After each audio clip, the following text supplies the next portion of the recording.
What's going on, guys? So today's video is going to be kind of interesting. More of a homestead video, but more of a comparison video, because I'm going to explain to you all why I believe one of these pieces of equipment may be better for your application. In front of you, you are looking at my bad boy 3026H. This is a mid-size compact tractor. Now, you can get this with a backhoe on it. You can get it with different attachments up front. But for me, it's got a relatively small bucket. But what's nice, though, is how this bucket functions, and we'll talk more about that. Now, on this side is a piece of rental equipment that some contractors we used had left here for a little while until they pick it back up.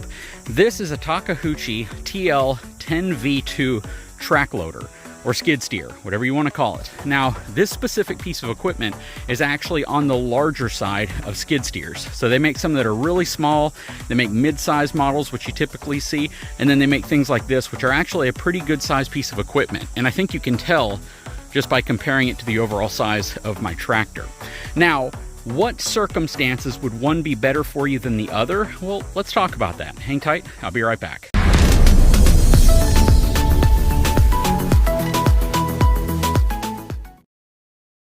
Okay, so I am not going to get into the nitty-gritty in terms of horsepower, in terms of, breakout force and all this stuff, because I think for the average homeowner who is looking for this type of tractor or potentially a skid steer, all they really care about is practical application. So let's talk about that.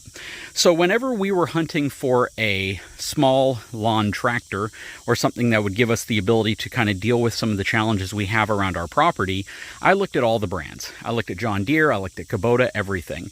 Part of what drove me towards looking at Bad Boy was not just the price, it being a little bit less expensive, not tremendously less expensive than its direct competitors, but a little bit less expensive.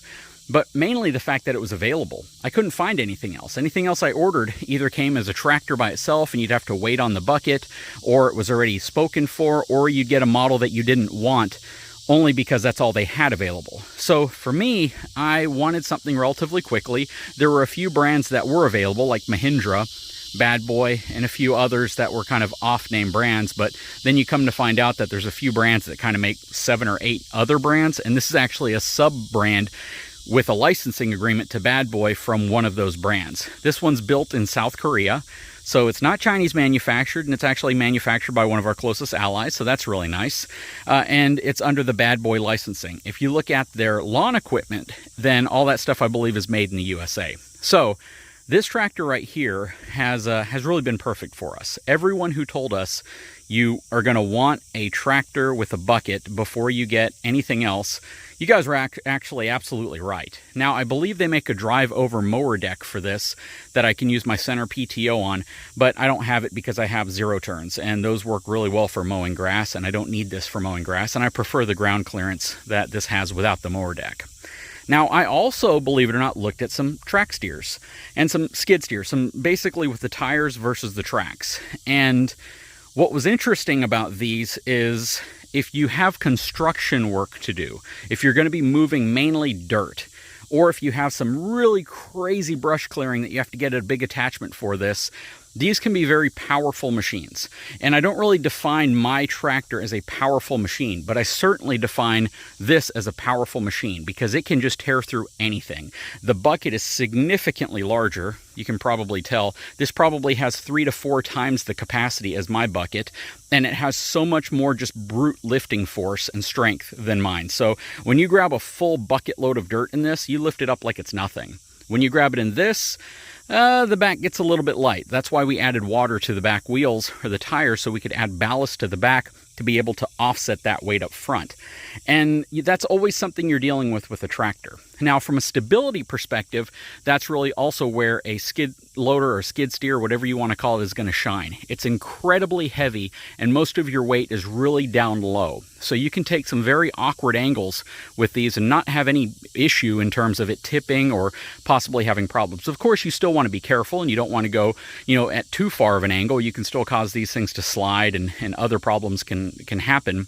But again, when you're working a construction project, a big one, or when you're moving a lot of dirt, when you're having to do a lot of very intricate work with dirt, this thing absolutely shines. When you are trying to work on property where you really care about how your property looks when you're done, I'll explain that a little bit more in a second. This might be the better option. This right here weighs about 13,000 pounds.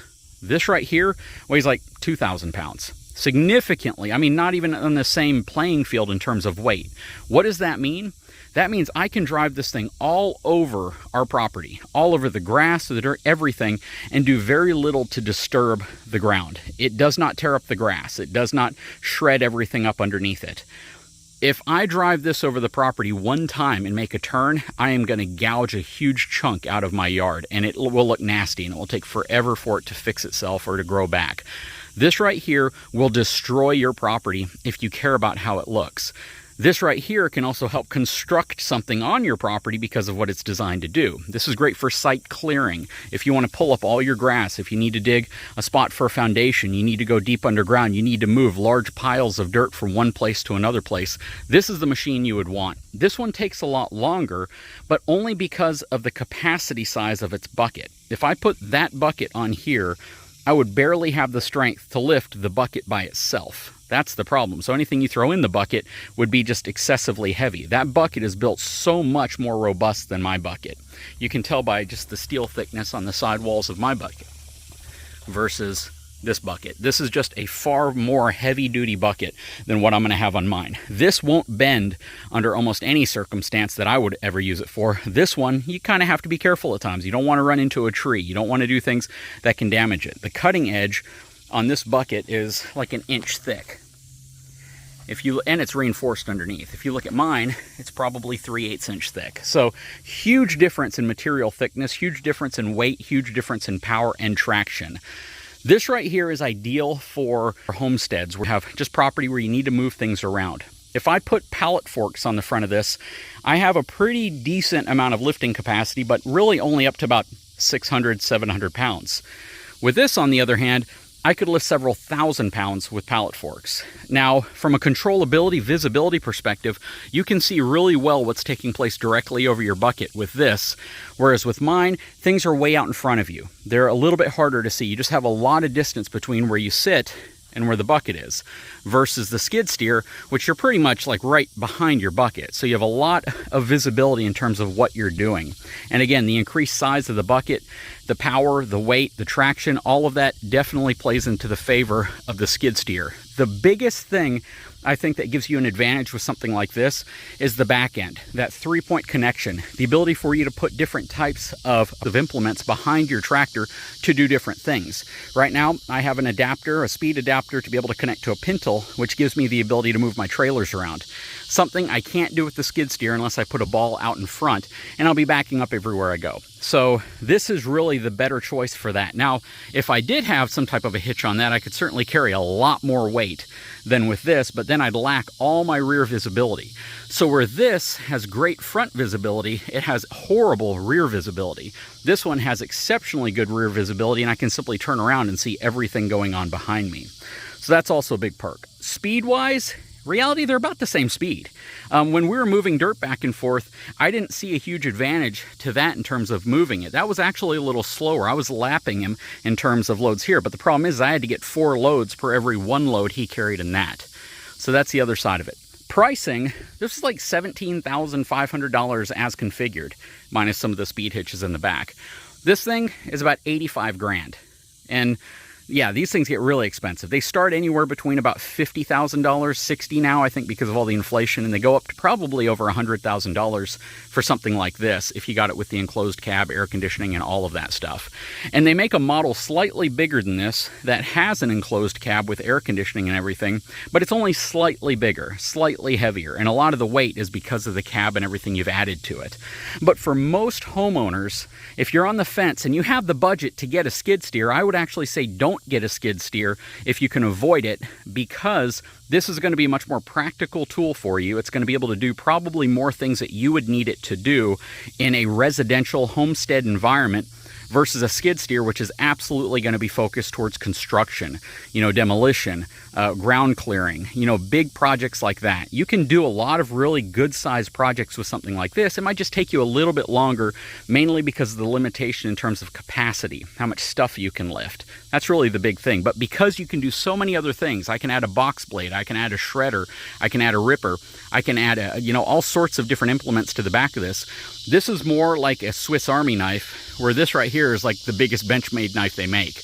Big difference in terms of practical application, what they're designed to do, but more importantly, what you want to do with it, and if it's going to do the project you want well, and what it's going to leave in its wake.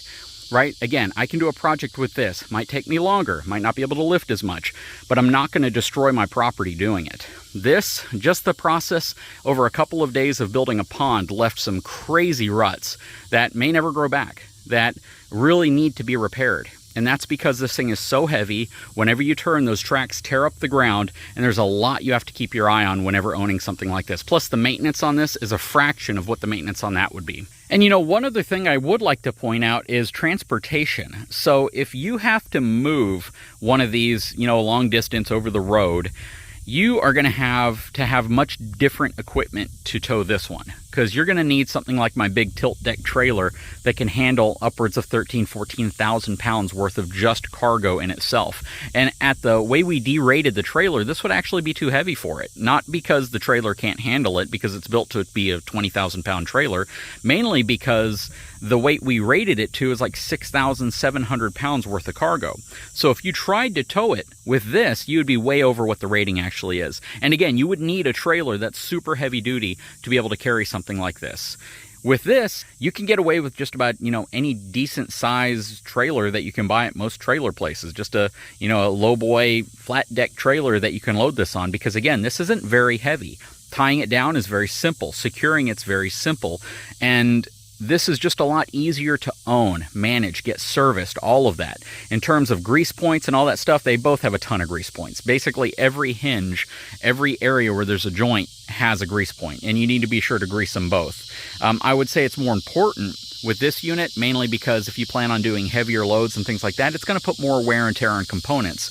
But again, when you argue and say that, well, this one's designed to be lighter duty, you probably also have to grease this one probably just as frequently, because lighter duty components tend to wear out quicker because the material thickness is much less. The other cool thing about this is I can actually remove this whole front assembly right here if I want to. It's designed to unpin and leave in place, and then I could do something else with this if I don't want the weight of this up front. This is designed to where you can swap the bucket out, and I suppose there's some relatively difficult way to remove the whole lift assembly, but for the most part, you're not supposed to do that. You have all sorts of commercial attachments you can put on the front of this. They make rippers, they make shredders, they make mulchers, they make all sorts of things for these, but certainly more in a commercial environment. Certainly they're designed to be more of something that you might use for a company if you're going to be doing a commercial job versus a residential job. Because this is just, in my opinion, way too big, way too much, way too damaging on the ground if you're going to try to use this on a personal piece of property. Now, if you have a huge farm, you have, dozens and dozens or hundreds and hundreds or thousands of acres, and you need something that can do some really crazy extreme work, then you might need a piece of equipment like this to move stuff around. You might need something like this to move big hay bales around. You might need something like this to move a lot of really heavy stuff around, especially dirt and things like that. But for your average, I'm going to say, small acreage owners, this would probably be way too much. If you did need something like that, it's kind of like renting it would be the best alternative to owning something like that. And this would be better for just about every need you have. Now, I know a lot of people are thinking in the back of their head, this is all coming from the guy who just bought a mini excavator. And a mini excavator is actually like the definition of yellow iron. It's the definition of something that you would use to move dirt. It's an excavator, right? It's designed to move dirt. But that was because I really wanted a mini excavator. And I realized that every time I take it out, I tear up the ground. I mean, I really chew up the ground. So I'm very careful with it in that sense. It accomplishes tasks that are more practical for me that the tractor can't do, like my trenching, things like that, getting the pond ready, all of that stuff.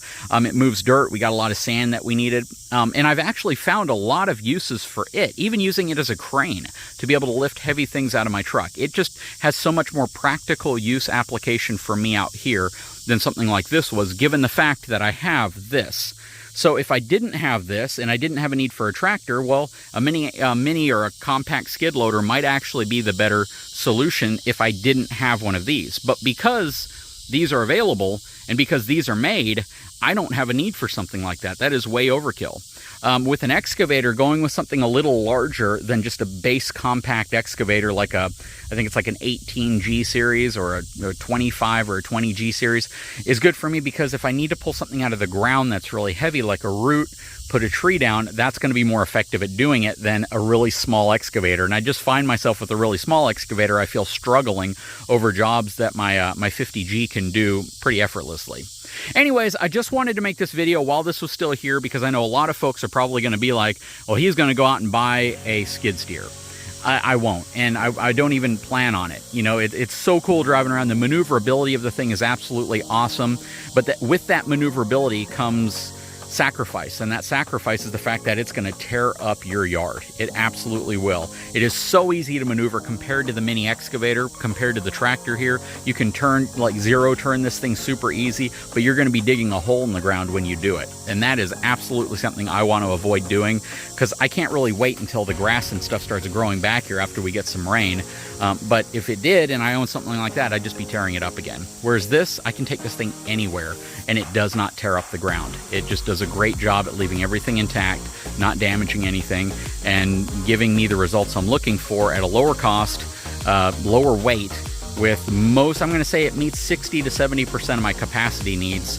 And, you know, it meets 100% of them on my lighter stuff, but heavier stuff, yeah, I got to make multiple trips, or sometimes it's not strong enough to lift up certain things on pallets. I realize that, but I can probably find a way to do it with my excavator, which can easily lift upwards of like 5,000 pounds. So again, big difference between the different things I have. Just trying to make the point that I don't need one of those, and I'm not planning on getting one. So as much as people think I'm probably going to end up with a skid steer, very, very, very unlikely. But then watch me get one. Anyways, guys, I sure hope you've enjoyed this video. If you haven't had a chance, please take a moment, subscribe to my channel. Give me your opinion on this, because I know there's a lot of folks who might be on the fence about getting a small skid steer, maybe not one this big, maybe a real compact one, versus a tractor, and what you thought. I know they make them with tires, and I know with the tires you do less damage, but still, if you spin that thing around with tires on the ground, just like a zero-turn mower, you're going to destroy the ground. This right here, you have to drive it more like a car, and because of that, you just really, really save your turf, and that's really important to me. Guys, if you haven't had a chance, take a moment, subscribe to my channel, give me a thumbs up, and we'll talk to you again very soon. I do want to play around on that a little bit more, though.